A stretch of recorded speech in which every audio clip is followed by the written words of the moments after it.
بسم الله الرحمن الرحيم. معانا لقاء مع نجم الاهلي الكابتن خالد علي والكابتن محمد خليفه. بنسالهم النهارده عن توقعات مين اللي هيكسب، وعايزين نشوف ارائهم يعني. بسم الله الرحمن الرحيم. طبعا احنا بنعمل لقاء قبل كل مباراه نشوف مين اللي هيكسب عشان نعمل لقاء بعد المباراه. طبعا قبل كده انا كنت كلمت الكابتن محمد خليفه ان انا في الماتشات الوديه بصفه عامه بحاول اسيبها له يكسبها عشان جبر خواطر.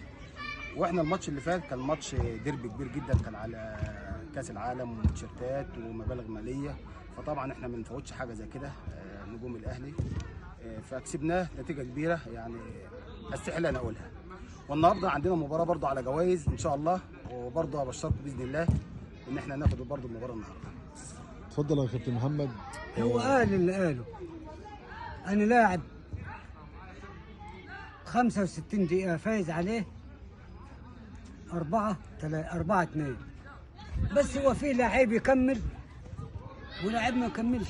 هو الاسد كان عنده لاعب واحد هو اللي كمل. صلى على النبي.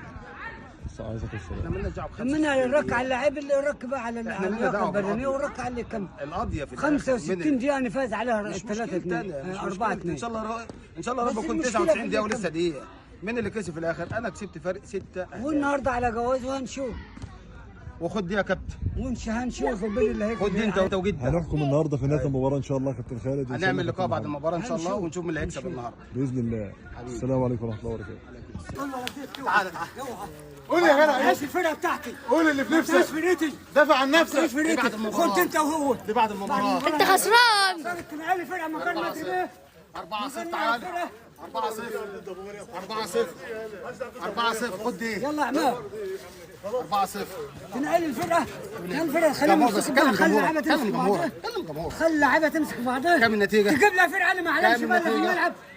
ما اعرفش في الفرقه اللي في الملعب. كم النتيجه؟ كم النتيجه؟